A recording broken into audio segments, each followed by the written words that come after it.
All right, I showed everybody the supplies you need, all of the supplies you need. Only thing I'm missing is the staple gun. And hopefully we won't need it once we glue it with the glue gun. Hopefully that will be enough if we just let it dry like for 24 hours or something like that.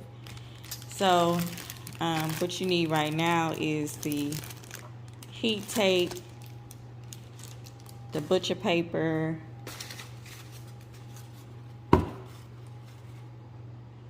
your substrates, is what you call them, and you need your canvases, if you want to call it that. If you need your canvases, and you need the fabric, make sure that the fabric that you're using is 100% polyester. And let's see if the camera's going to pull that up. Anyway, it's not working. Yeah, here it goes. Make sure that it says 100% polyester. Walmart has the big rolls where you can get like 2 yards or 5 yards or something like that for $10. That's normally what I have, and I actually do have one, but I just decided to get these from Dollar Tree since I got everything else from there. And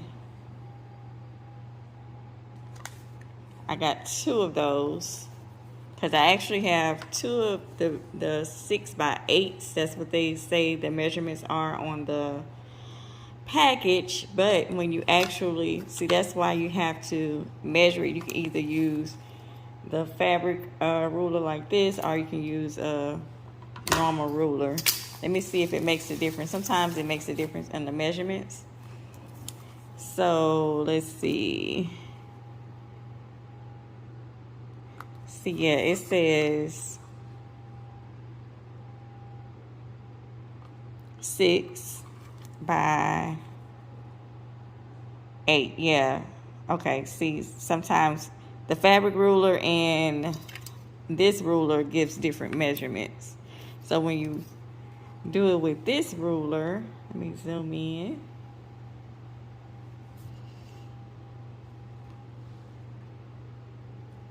It's a little under 8 inches right here. Just 1 notch below. But this was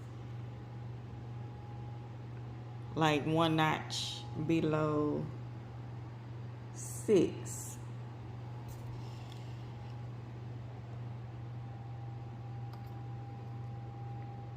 See how it's kind of like right there, and this is the 6 mark right here. So it's a little bit off when you use the ruler, but the fabric ruler says 6x8. So we got to take these pieces and make it a little over whatever your measurements are. This little one right here, this little canvas right here is supposed to be a 4x6. So you just want to kind of just make sure that's 6. And let's see if this is 4. Yep. 4x6. So you want to go a little bit over. I kind of want the picture to kind of like go over the edge over here like this. So I'm going to measure it a little bit more. I'm going to add another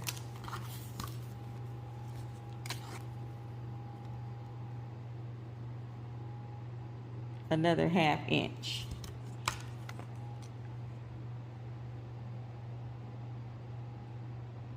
See, it's not quite an inch. It's like a ½ inch. So I want to add another ½ inch to it so that it can overlap over the edge like that. So that's what we're going to do. We're going to cut these polyester craft fabrics. We're going to cut them to the size that it needs to be. So this one needs to be 4.5 or 4.5 by 6.5 or 6.5, and this one needs to be 6.5 by 8.5 or 6.5 by 8.5.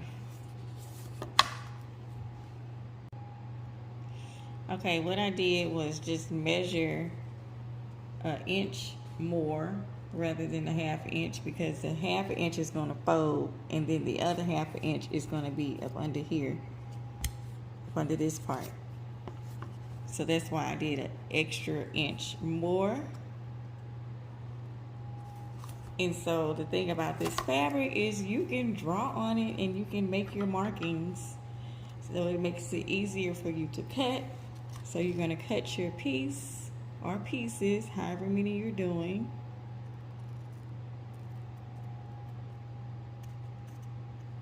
And you're going to lint roll it just to make sure that there's isn't any fibers or anything on here, because if it's some dirt or fibers on your fabric, then it's going to make your image not be as crisp and clear as it should be, and you're going to think it's the printer and think it's the ink, but it's not. It's actually the unclean fabric that you used. So keep that in mind. So this is my piece of fabric, and this is the canvas right here. You can put it down on here and make sure that it is measured correctly. I said I wanted it to go on the side, so that's where I'm going to glue it at. And since I don't have a staple gun, I don't have to worry about it overlapping on the side. I'm just going to glue it on the sides right here, but I don't have to worry about the back part because I don't have the staple gun. So it doesn't make sense to even measure that portion of the fabric. So you're going to do the same thing for the next piece if you have one. We're just going to do this one for now. And this should fit perfectly. Now I'm going to go to the computer, and actually I'm going to go to the computer, and I'm also going to cut my heat press on so that can be heating up, because it takes like 15 minutes for that to heat up.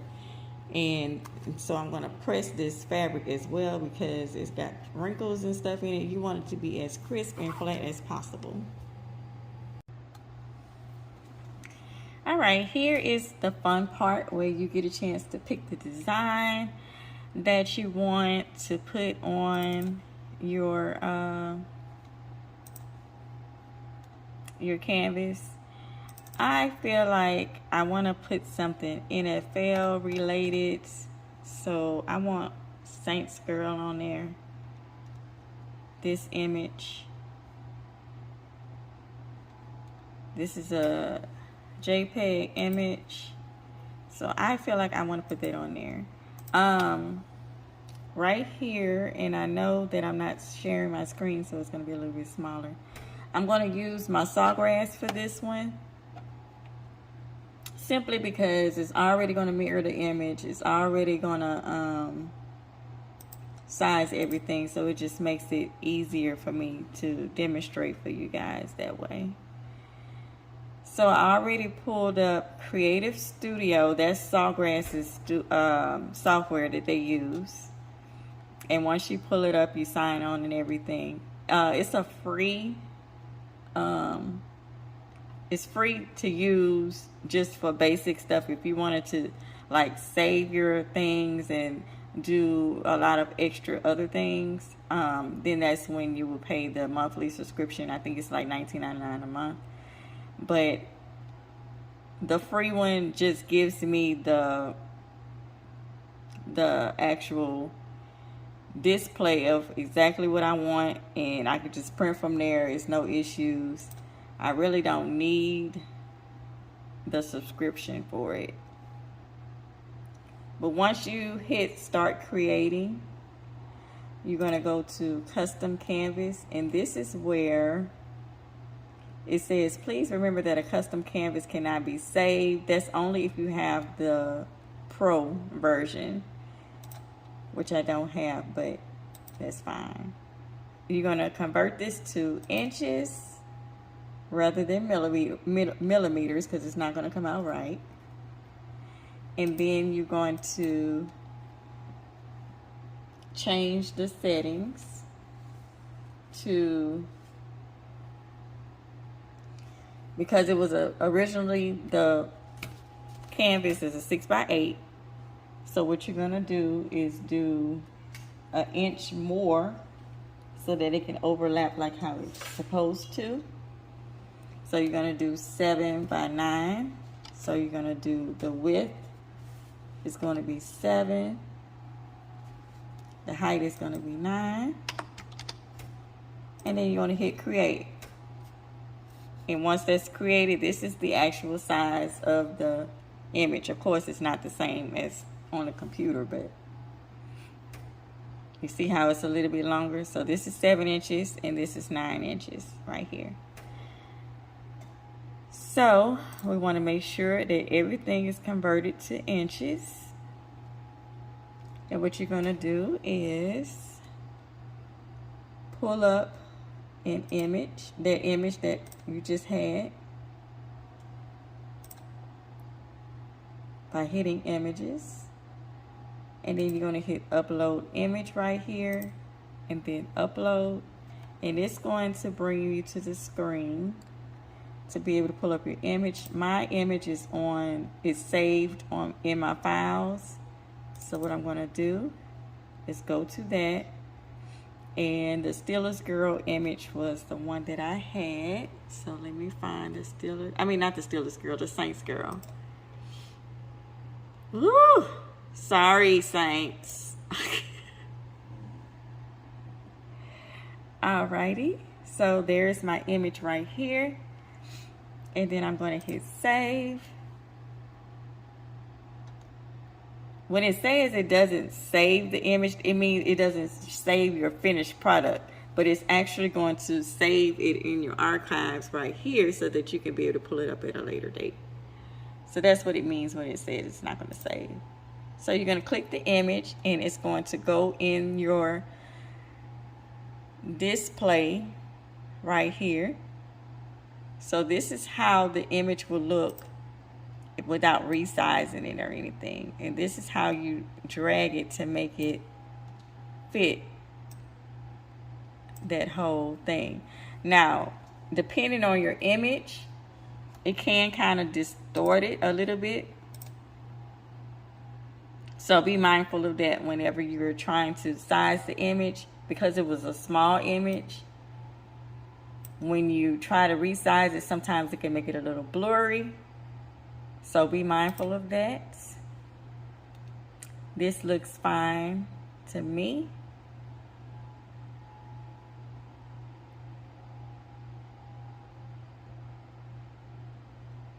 Now right here it says 8.95 by 8.95.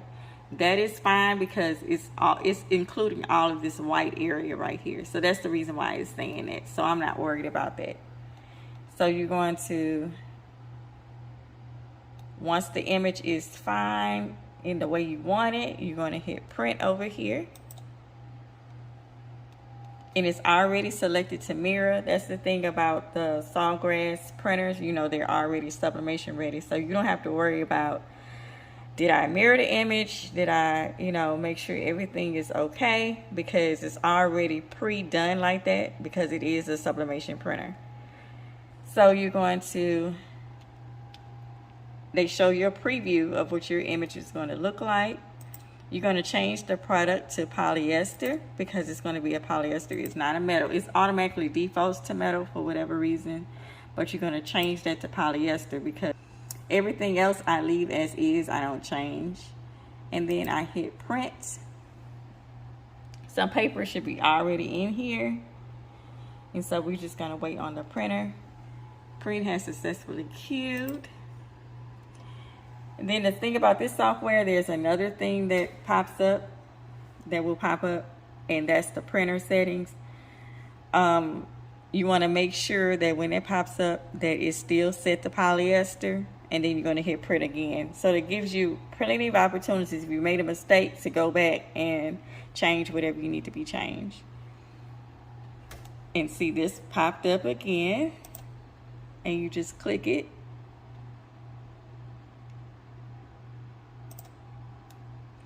And like I said, the substrate is polyester. So you keep that at polyester, you keep everything else the same. And it's automatically set to mirror your image.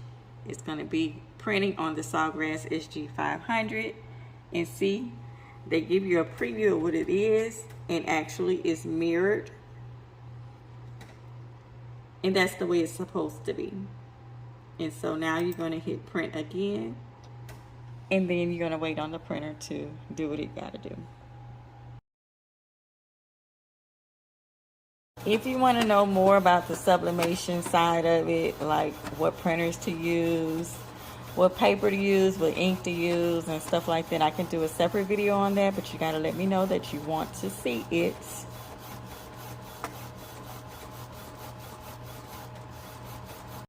So here we go. That's the image that we're going to put on there. She looks pretty. And so what I'm going to do is just do some measuring and make sure that this can fit on here. Looks like it's a little big, but we're going to work it out and see. Okay, while you're doing that, I had the heat press set at 460 degrees. And what I'm going to do is just kind of like place this on here. Don't touch it. You need your heat gloves, everybody. Don't just, never mind me. I'm just going to put it under here for like 30 seconds.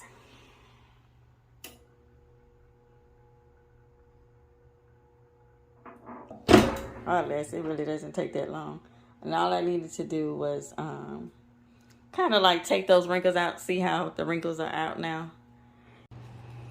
All right, as you can see, I put the fabric on top of the image just to make sure that it's going to fit and everything will be inside of the fabric, and it is. And what I'm going to do is take some heat tape.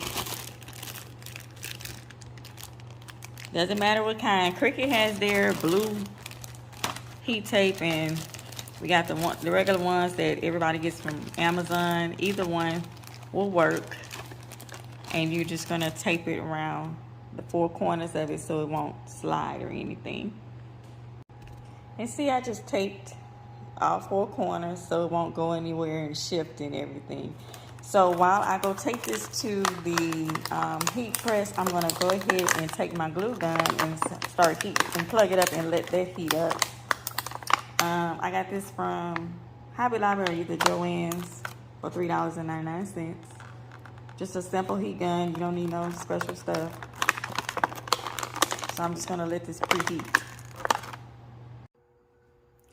I don't even know if I recorded all of that, but I had one large piece of paper, butcher paper, on the bottom of the heat press, like a sandwich. And you have the actual image with the fabric on top of it, and then another piece of butcher paper on there. So it's just like a sandwich. So, and I put it for 400 degrees, 60 seconds. I know sometimes the temperature alternates and all that kind of stuff. Really, I don't need it to be that high anyway, so it doesn't really matter. So we have 5 more seconds left. And now it's through.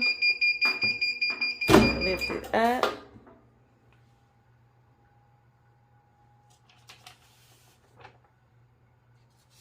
And like I said, mentioned before, you need heat gloves.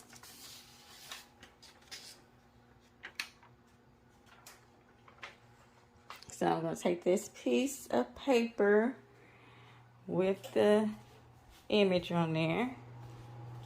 And we're going to place it on the heat mat and let it sit for a second.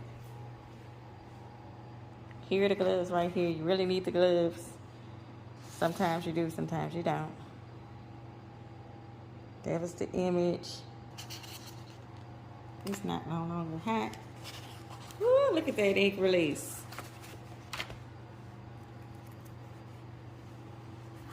That is so pretty. So I'm going to take the tape off.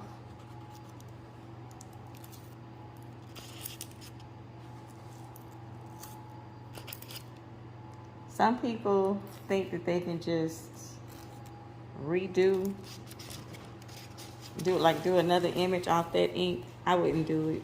That's still on the paper. I wouldn't do it. So, but this is the image right here. Isn't it pretty? And let me get the canvas now.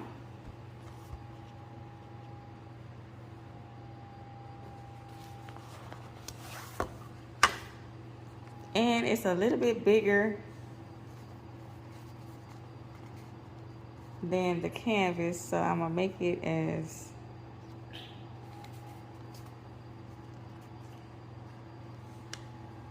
close to it as possible. So you're gonna take the image, you're gonna set it down like this. And what I'm gonna do is take the glue gun and glue these sides together. All right, so I'm gonna press this down firmly and I'm gonna go around the side and just glue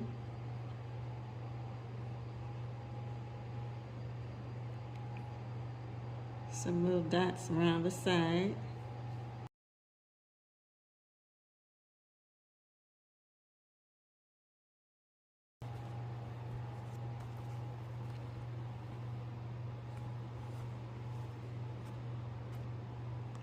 So this is the outcome of it.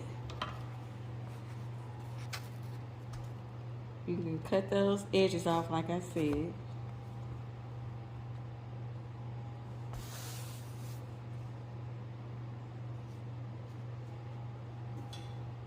So another completed project.